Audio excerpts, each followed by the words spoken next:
রাত্রে আপনি যখন ঘুমিয়েছিলেন আপনার ভাই ঘুমের মধ্যে আপনার উপরে কি করেছিল সেটা যদি বলেন। হ্যাঁ, আমার স্তনটা মুখে নিয়ে চুষতেছিল। আর আমার আরেকটা হাত দিয়ে একটা আরেকটা স্তন চেপে ধরেছিল। আর আরেকটা হাত মেবি আমার ঝুনিতে ছিল। খুব মানে জোরে চাপ দিচ্ছিল। আমি হুট করে ঘুম থেকে উঠে যাই। উঠে হুম আমার চিৎকার করে উঠার কারণে আমার বোনও উঠে গেছে, ও পাশের খাটেই ছিল। তো আমি হুম ওকে তাড়াতাড়ি ডাক দেই। হুম ও জেগে যাওয়ার সাথে সাথে আমার ভাই নিজের রুমে চলে যায়। হুম। আর আমি কোনো রকম ধর্ষণ হওয়া থেকে একটুর জন্য বেঁচে যাই। আচ্ছা, এটা কি আপনার সাথে একবারই ঘটেছে নাকি এর আগে পরে আরো ঘটেছে? আগে আগেও আমার বুকে কেউ হাত দিত, আমি এইটুকু হুম বুঝতে পারতাম। বাট আমি যখনই হুম জেগে যাইতাম, হুম আমার আশেপাশে আর কাউকে দেখতে পেতাম না। বা আমি যখন জেগে যাইতাম তখন দেখতাম আমার ভাই আমার মাথায় হাত বুলাই দিচ্ছে। তো হুম আমি ভাবতাম ওটা আমার স্বপ্ন ছিল। হুম এই হুম কাজটা হয়ে আসছিল আরো মেবি 1 বছর আগে থেকে। হুম হুম আমি বারবার ওটাকে স্বপ্ন ভাবতাম আর নিজেকে অপরাধী ভাবতাম যে এত হুম খারাপ স্বপ্ন কেন দেখি, হুম যে আমার ভাই আমার বুকে হাত দিচ্ছে। এরকম একটা বিচ্ছিরি স্বপ্নের জন্য কষ্ট পেতাম। হুম নিজেকে ধিক্কার দিতাম, ছি এমন স্বপ্ন কেন দেখি। হুম হুম।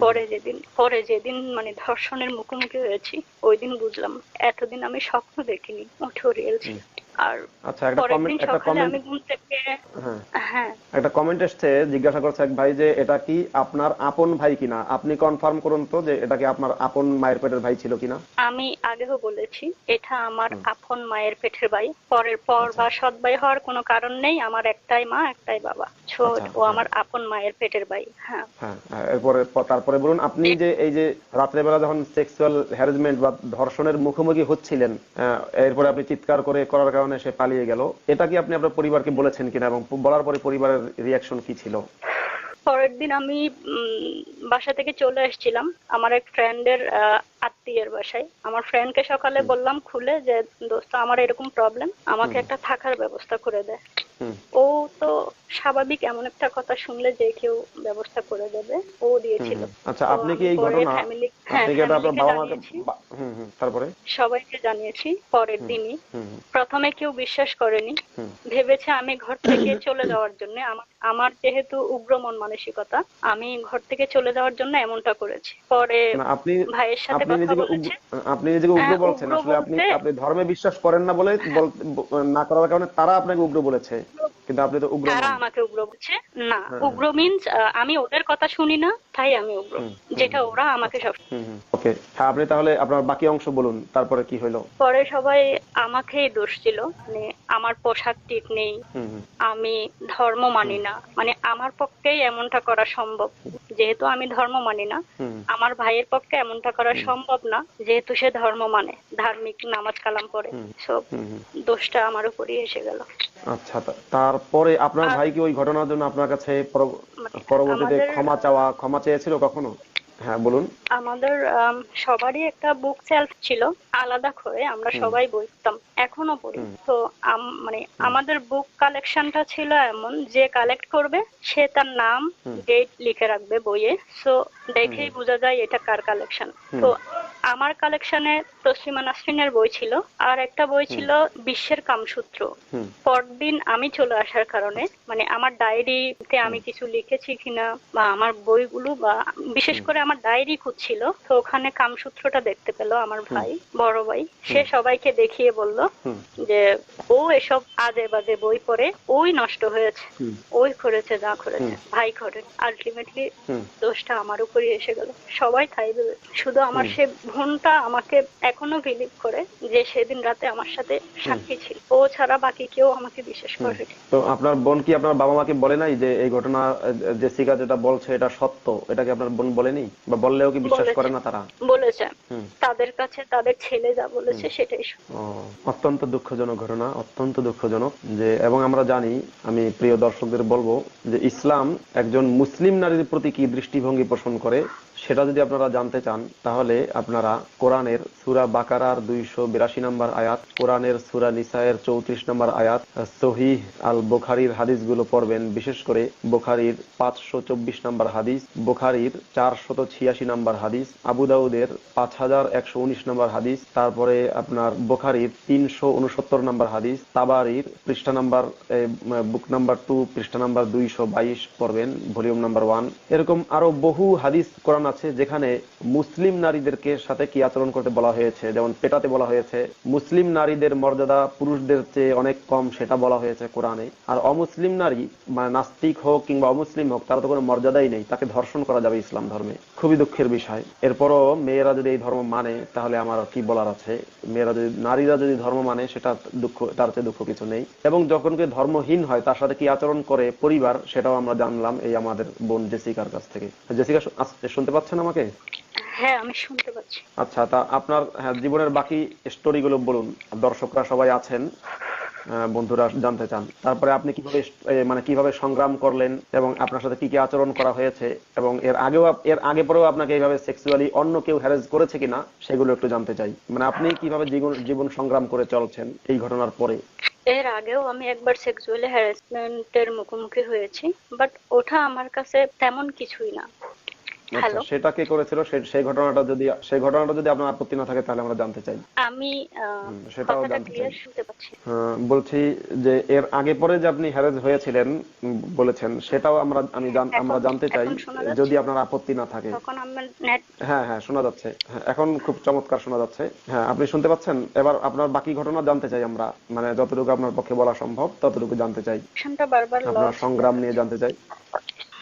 এর আগেও আমি একবার সেক্সুয়াল হ্যারাসমেন্টের শিকার হয়েছি। সেটা যখন ক্লাস 8-এ পড়ি, মানে 8-এর পরীক্ষা, বার্ষিক পরীক্ষা দেওয়ার কয়েকদিন আগে সেটা ছিল আমার মাদ্রাসা প্রধান শিক্ষক দ্বারা। আমি একটা মাদ্রাসায় পড়েছিলাম ক্লাস 8 পর্যন্ত। তো ওই মাদ্রাসার শিক্ষক আমাকে। আবারও আপনার কথা শোনা যাচ্ছে না এখন।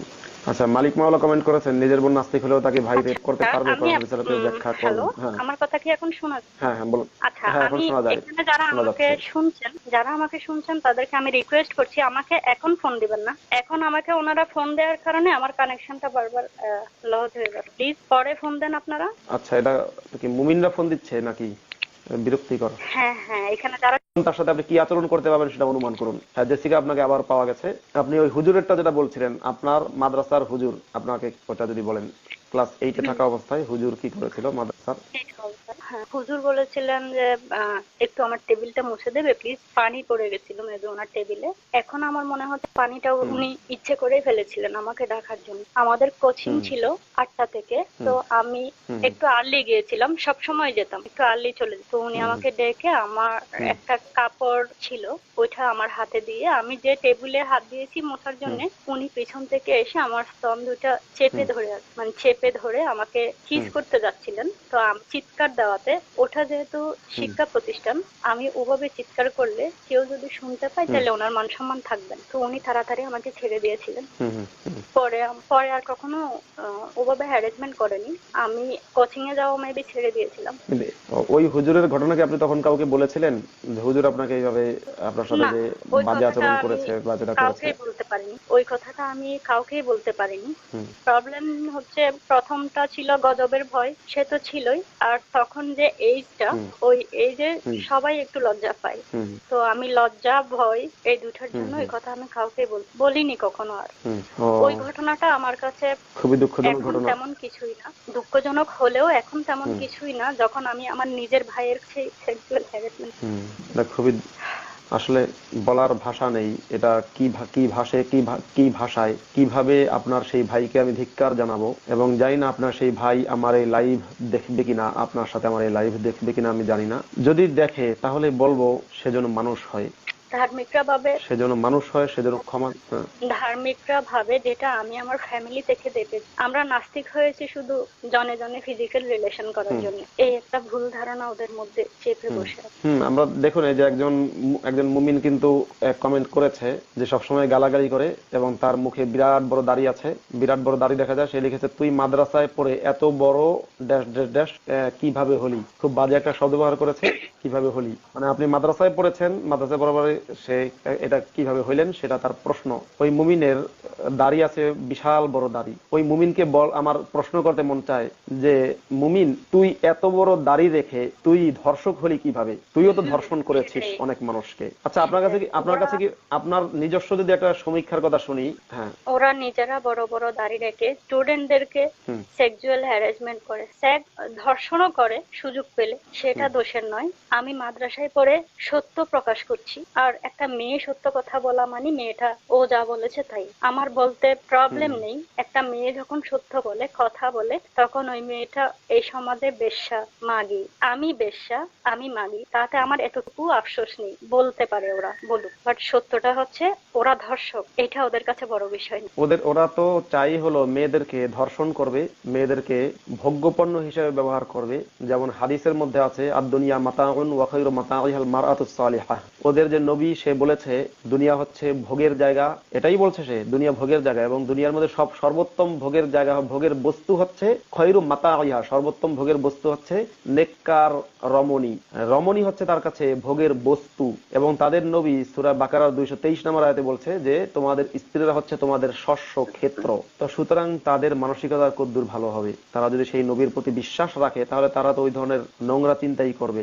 এরপরে কোনো মেয়ে যখন এই সমস্ত বিষয়গুলো খুলে বলবে, যেমন আপনি কিন্তু খোলাখুলি বলেছেন আপনার সাথে কি আচরণ করেছিল আপনার ভাই, তখন তারা বলবে লজ্জা নাই, শরম নেই, কেন এই কথা বলে। তার মানে এটা হচ্ছে ওদের একটা কৌশল, এই মানে মেয়েরা যাতে মুখ না খোলে মুখ সেটাকে না বন্ধ করার খুলে জন্য কৌশল। বন্ধ করার যেমন জন্য ওরা নারীকে মানে বেশ্যা, মাগি এসব বলে দমায় রাখতে চায়। বাট আমার মতো কেউ আছে যারা এসব বেশ্যা, মাগি এগুলো পরোয়া করে না। এনজয় করি আমি এই শব্দগুলো। আমাকে সাহসী বললে আমার কাছে এখন অত ভালো লাগে না। কেউ যখন আমাকে বেশ্যা বলে, মাগি বলে গালি দেয়, ওঠা আমার কাছে ভালো লাগে। ওই শব্দগুলোই ভালো না, লাগে এখন আপনি আমার যেটা কাছে। যেভাবে বলছেন, হুম। না আপনি যেভাবে কারণ বলছেন আমি এখন বিষয়টা জানি, আমার মনে হয় ওরকম হবে না, কারণ না, আমি এখন জানি বেশ্যা মানে হচ্ছে সাহসী, সত্যবাদী। সে সত্য কথা বলে, সে প্রকাশ করতে জানে। আর ভালো মেয়ে দারুণ মানে একটা কথা হচ্ছে, আপনি বললেন, দারুণ হ্যাঁ, কথা বললেন। হ্যাঁ, আর ভালো মেয়ে মানে হুম, হচ্ছে হুম। ওরা যেভাবে চাইবে আমরা সেভাবে পুতুলের মতো নেচে যাব। ওরা ভোগ করবে, আমরা চুপচাপ সেটা এক- হজম করে যাব। এটাই হচ্ছে ওদের কাছে ভালো মেয়ের সংজ্ঞা। একবারে একবারে ঠিক বলেছেন, ওদের কাছে ভালো মেয়ের সংজ্ঞা এটাই। আমি এটাকে এটাই। বলে কানারি, কাপুরুষ যেরকম হ্যাঁ, বলে এরকম কানারি, হ্যাঁ, ভীতু, কানাই। এবং হচ্ছে মানে ব্যক্তিত্বহীন, এই সম্পূর্ণ মেয়েগুলাই, ব্যক্তিত্বহীন, যাদের নিজস্ব কোনো হ্যাঁ, এই মেয়েগুলাই ওদের কাছে ভালো মেয়ে। তাই আমি এনজয় করি গালিগুলো। আমিও আমিও আপনার সাথে এই বিষয়টায় একমত। তসলিমা নাসরিন তার নিজের জীবনে ঘটে যাওয়া যে ধর্ষণের ঘটনা প্রকাশ্যে লিখেছিলেন, তখন আমরা জানি যে একই সাথে মুমিন তো আছেই, মুমিনরা তো আছেই, তথাকথিত কতিপয় প্রগতিশীল, তারা বাংলাদেশের এবং এমনকি পশ্চিমবঙ্গেরও কতিপয় প্রগতিশীল কিন্তু তসলিমা নাসরিনের বইকে মানে সেক্সের বই, পর্নোগ্রাফির বই, কামসূত্রের বই, রুচির মানে খুব খারাপ বই, পড়া যায় না, রুচির অযোগ্য, মানে পড়ার রুচি আসে না, এই জাতীয় কথা কিন্তু তারা বলেছিল। এবং এর মধ্যে তো পশ্চিমবঙ্গের বেশ কিছু বুদ্ধিজীবী ছিল যারা নিজেদেরকে নাস্তিক দাবি করে, তারাও তসলিমা নাসরিন সম্পর্কে এই ধরনের মূল্যায়ন করেছিল। তো সুতরাং ওই সমস্ত লোকেরা যখন তসলিমা নাসরিনকে বেশ্যা বলেছে, কিংবা আপনার ওই যে আরো যে শব্দগুলো বলে, তো ওই শব্দগুলো দিয়ে এখন আমি বুঝি যে সে আসলে সাহসী মেয়ে।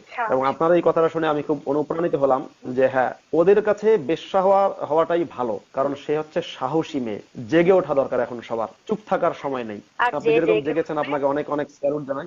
হ্যাঁ, থ্যাংক ইউ দাদা। তো আমি বলছি যে এখন আমাদের লাইভ যারা শুনছেন, আমি দেখতে পাচ্ছি এখানে অনেকেই আছেন। এদের মধ্যে আমি নিশ্চিত আপনি কি আমার সাথে একমত হবেন কিনা যে বাংলাদেশের অধিকাংশ না, প্রায় 99% মেয়েরাই কোনো না কোনো ভাবে, 99% বললেও কি ভুল হবে কিনা জানি না, হয় ভুল সম্ভবত হবে। 100% মেয়েরাই হ্যাঁ, কোনো না 100% কোনো ভাবে মেয়েরাই। সেক্সুয়াল হ্যারাসমেন্টের শিকার হয়েছে। হ্যাঁ, হয়েছে। 100% মেয়েরাই হয়েছে। বাট ওরা স্বীকার করছে না, কারণ ওরা ভালো মেয়ে। ওরা ভালো মেয়ে, তাই ওরা মুখ খুলছে না, স্বীকার করছে না।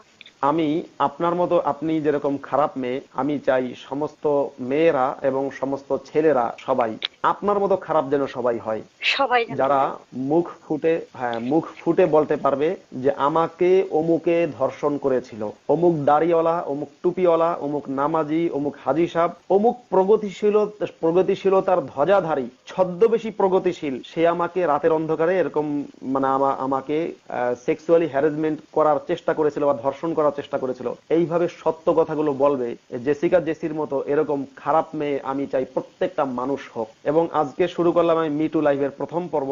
আমি আমার দর্শকদের মধ্যে যারা আছেন মিটু লাইভে আপনারাও আপনাদের অভিজ্ঞতা বলতে চান, তাদেরকে আমি বলবো আমার সুবোধ বালক নামক আইডি এবং আব্দুল্লাহ আল মাসুদ নামক আইডি, এই দুইটা আইডির ইনবক্সে আপনারা নক করবেন। নেক্সট লাইভ আমি আবার কাকে নিয়ে করব সেটা আমি জানাবো। এবং আরো একটা বিষয় আমি একটু অ্যাড করতে চাই যে যারা মানে দুইটা জিনিস, একটা হচ্ছে যে নারী, যে সমস্ত নারী কিংবা পুরুষরাও তো যারা মাদ্রাসায় পড়ে তারা বেশিরভাগই হুজুরদের দ্বারা কিংবা বড় ভাইদের দ্বারা ধর্ষিত হয়। তো শৈশবকালে কিংবা কৈশোরকালে কিংবা বয়স, হ্যাঁ পর্দা বিষয়ে একটা কথা বলতে চাই। হ্যাঁ আপনার বলুন। কথাটা আগে শেষ করুন, আমি আমারটা বলছি। আচ্ছা, শৈশবকালে কিংবা কৈশোরকালে কিংবা কোনো না কোনো সময় যারা সেক্সুয়ালি আপনার যার মাধ্যমে হ্যারাসমেন্টের শিকার হয়েছেন তারা প্রকাশ্যে মুখ খুলবেন সেটা আমি চাই। সেটা আপনারা চাইলে অন্য কারোর সাথে লাইভে যুক্ত হয়ে বলতে পারেন, লেখার মাধ্যমে বলতে পারেন, কিংবা আমার সাথে লাইভে যুক্ত হয়ে বলতে পারেন, কিন্তু মুখ বন্ধ রাখাটা অনুচিত হবে, কখনোই উচিত হবে না। মানুষের মতো বাঁচতে চাইলে, মানুষ হিসেবে নিজেকে মানে প্রমাণ করতে চাইলে বা পরিচিত করতে চাইলে আমি সবাইকে বলছি আমার মনের কথাটা। হ্যাঁ আচ্ছা, জেসিকার এটা আবার কেটে গেল, আপনাকে আবারও যুক্ত করছি আমি। জেসিকা, আপনি আপনার কথা শেষ হয়নি কিন্তু কেটে গেল, যদি দেখেন আবারও আপনাকে যুক্ত করছি। আচ্ছা, এনাম চৌধুরী নামে একজন মুমিন যে ইসলাম সম্পর্কে জানে না, সে বলেছে ইসলামে ধর্ষণের শাস্তি পাথর নিক্ষেপ করে হত্যা করা। এনাম চৌধুরীকে আমি জানাচ্ছি, আপনি ইসলামে ধর্ষণ বলতে কোন শব্দ এটা আপনি আমাকে জানাবেন, এবং ধর্ষণের শাস্তি কোরআন হাদিসে কোথাও বলা আছে কিনা সেটা আপনি আমাকে জানাবেন, রেফারেন্স সহ জানাবেন। হ্যাঁ জেসিকা, আবার আপনাকে পেয়ে গেছি, বলুন আপনি শেষে কি যেন বলতে চেয়েছিলেন পর্দা সম্পর্কে। হ্যাঁ জেসিকা, শুনতে পাচ্ছেন? জেসিকা শুনছেন আমাকে? এখন কি আমাকে শোনা যায়? জেসিকা, হ্যাঁ আপনাকে শোনা যাচ্ছে। আমি পর্দা বিষয়ে যে কথা বলতে চেয়েছিলাম, আমাদের সমাজ এখনো বলে পর্দার জন্যই মেয়েরা ধর্ষণের মুখোমুখি হচ্ছে, ধর্ষণের শিকার হচ্ছে। আমি যেদিন ক্লাস 8-এ পড়ি, আমার প্রধান শিক্ষক আমাকে সেক্সুয়াল হ্যারাসমেন্ট করছিলেন। তখন আমি পর্দা করাই ছিলাম, বোরকা পরা ছিলাম, বোরকার বাইরে। যেহেতু উনি আমাকে বোরকার বাইরে দেখেননি, তাহলে উনি আমাকে কি দেখে ধর্ষণ করতে এসেছিলেন? যারা বলেন যে পর্দার জন্যই, কাপড়ের জন্যই মেয়েরা ধর্ষণ হচ্ছে, তাদের বলছি আমি কেন সেদিন ধর্ষণের মুখোমুখি। আপনার প্রশ্নটার উত্তর দিচ্ছি আমি। আমার মনে হয় মুমিনরাই উত্তর শুনলে মুমিনদের কি অবস্থা হয় জানি না। মুমিনদের নবী মোহাম্মদ একদিন রাস্তায় একটা বোরকাওয়ালা মেয়েকে দেখেছিল, কারণ সে মুসলমান মেয়েকে দেখেছে। তো মুমিনদের নবী মোহাম্মদ রাস্তায় একটা বোরকাওয়ালি মুসলমান মেয়েকে দেখার পরে তার শরীরের মধ্যে উত্তেজনা সৃষ্টি হয়েছে। তাৎক্ষণিক মোহাম্মদ স্ত্রী জয়নব নিজের শরীরের মানে রূপচর্চা করছিল, শরীরের চামড়ার মধ্যে কি যেন মেখেছিল, এরকম একটা কাজের মধ্যে ছিল, বা কোনো কোনো বর্ণনায় আছে যে রান্নার মধ্যে ছিল। মোহাম্মদ তাৎক্ষণিক তাকে ধরে নিয়ে বিছানায় গেছে, বিছানায় নিয়ে মোহাম্মদ যেটা করার সেটা করার পরে এরপরে বলছে যে তোমাদের মধ্যে কেউ যদি অন্য কোনো মেয়েকে দেখো তাহলে সেজন্য যদি শুনতে পান আমার কথা, তাহলে আপনার কথা শুনতে চাই। আমার এতটুকু আশা, বেঁচে থাকা, ভালো থাকা, আমি আজকে ভালো আছি, খুব ভালো আছি, এটা পুরোপুরি আমার সাহস। এজ এ নাস্তিক কেউ আমাকে কখনো অনুপ্রেরণা দেয়নি, বরং যারা জেনেছে হেয় করেছে, ছোট করেছে। তাই এই বিষয়টা আমি কাউকে খুব বেশি বলতে যাইনি। প্রথম যারা জেনেছে তাদের কাছ থেকে যেটুকু রিয়াক্ট পেয়েছি তাতে সাহস হয়নি আর কাউকে বলার। তো আমার ভালো থাকাটা শুধুমাত্র আমার মনের শক্তির জোরে। আমি মেন্টালি অনেক শক্ত মানুষ, নিজেকে ভালো রাখতে জানি, নিজেকে ভালোবাসি, তাই ভালো আছি। আপনি নিজেকে ভালোবাসবেন, আমাদের ভালোবাসাও আপনার সাথে রইলো, আপনার জন্য ভালোবাসা, শুভকামনা রইলো। Thank you. তো ঠিক আছে, তাহলে আজকে আমি লাইভ, হ্যাঁ ঠিক আছে, আপনার যে দুঃখ কষ্ট যেটা আপনি আজ আমাদেরকে বলেছেন, ওই দুঃখ কষ্টের সমব্যথী, ওই ব্যথার সমব্যথী আমরাও। যদিও একথা সত্য যে ঘটনায় অর্থাৎ একজন নারী সে যখন ধর্ষিত হয় কিংবা ধর্ষিত হওয়ার মতো পরিস্থিতিতে পড়ে, তার সেই মেন্টালিটি আমরা যতই সমব্যথী হই না কেন, হয়তো আমরা সেই কষ্টটা বা সেই দুঃখটা আমরা অনুভব করব না। কিন্তু আসলে মাঝে মাঝে লজ্জা লাগে, দুঃখ লাগে এটা, যে আমার মতো পুরুষ যারা মানে পৃথিবীর এই পুরুষ প্রজাতির মধ্যে আমি যদি দেখি, ধার্মিকদের মধ্যে তো সবাই, মানে ধার্মিকদের মধ্যে সবাই ধর্ষণের চিন্তা করে, অর্থাৎ সে হয় ধর্ষক নয়তো সে চিন্তাগতভাবে ধর্ষক। আর যারা প্রগতিশীলতার মুখোশ পরে আছে তাদের মধ্যেও কিন্তু বড় একটা শ্রেণী ওই ধর্ষণের চিন্তা নিয়ে বেঁচে আছে বা ধর্ষণের চিন্তাই করে সেই সমস্ত পুরুষ।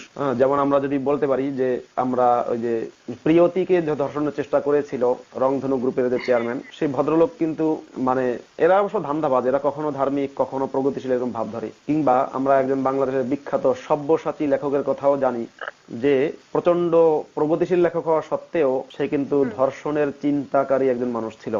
যাই হোক, আমি আশা করব যে আপনার সাহসিকতা, আপনি যে কথা বলেছেন, তো এইভাবে আপনার মতো অন্যরাও যাতে জেগে ওঠে, প্রয়োজন চেহারা না দেখাবে সমস্যা নেই, কিন্তু জেগে উঠে তারা লাইভে কিংবা লেখনির মাধ্যমে তাদের জীবনের এই ঘটনাগুলো বলবে। এবং মি টু যে আন্দোলন আছে, এই আন্দোলনে যে আমিও ধর্ষিতা হয়েছি বা কিংবা আমিও অ্যাবিউজিং শিকার হয়েছি, আমাকেও চেষ্টা করা হয়েছে, এই কথাগুলো বলার দ্বারা, হ্যাঁ, এই কথাগুলো বলার দ্বারা কিন্তু কারো সম্মান নষ্ট হয় না। যেমন আপনি জেসিকা জেসি বলেছেন, আপনি জেনে রাখুন যে আজকে আমাদের লাইভ যারা দেখেছেন তাদের মধ্যে বেশিরভাগ হচ্ছে মুক্তমনা, আর একটা অংশ ছিল মুমিন। এই যে মুক্তমনা যারা দেখেছে, পৃথিবীতে যত মুক্তমনা আছে কেউই কিন্তু আপনাকে কখনোই অসম্মানজনক কোনো শব্দ ব্যবহার করবে না। কারণ একজন মুক্তমনার কাছে একজন ধর্ষিত মানে অ্যাবিউজিং এর শিকার হওয়া কিংবা হ্যারাসমেন্টের শিকার হওয়া মানুষ কিন্তু তার কাছে দোষী না, বরং একজন মুক্তমনার কাছে ওই ধর্ষকই হচ্ছে দোষী। সুতরাং আমি বলবো মুক্তমনা যারা, অন্তত যারা মানুষ, তারা তাদের মধ্যে যারা সেক্সুয়ালি কোনো না কোনো হ্যারাসমেন্টের শিকার হয়েছেন, তারা আসুন প্রকাশ্যে কথা বলা শুরু করুন।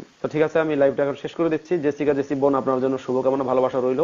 আর আপনার শেষ কিছু বলার থাকলে, মানে অর্থাৎ আজকে লাইভের শেষে আপনার কাছ থেকে যদি আরো কিছু বলার থাকে তারপরে শেষ করে দেবো। আর কিছু কি বলবেন? ঠিক আছে দাদা, ভালো থাকবেন আর আমাকে কথা বলার জন্য সুযোগ দিয়ে। ওকে, আপনার নেটওয়ার্ক আবারও কথা শোনা যাচ্ছে না। যাই হোক, হ্যাঁ, আপনাকেও ধন্যবাদ এভাবে সাহসিকতার সাথে সত্য কথা বলার জন্য এবং অন্যদের অনুপ্রেরণা দেওয়ার জন্য। আপনি যেভাবে কথা বলেছেন, এজন্য আপনাকে অসংখ্য অসংখ্য ধন্যবাদ। আপনার সাথে পূর্ণ ভালোবাসা নিয়ে, পূর্ণ সম ব্যথা নিয়ে, আমরা পূর্ণ ভালোবাসা সম ব্যথা নিয়ে আপনার পাশে আছি এবং থাকবো। শুভকামনা রইল। শুভরাত্রি। আমরা সবাই সবার দুঃখের এবং ব্যথার সহযোগী হয়ে থাকবো, এটা বিশ্বাস করি। যেমন আমার যে দুঃখ আছে, আমি মনে করি সব মুক্তমনারা আমার দুঃখের সহযোদ্ধা, আমার দুঃখের সমব্যথী। ভাবে আমরা প্রত্যেকের দুঃখে কষ্টে পাশে থাকবো।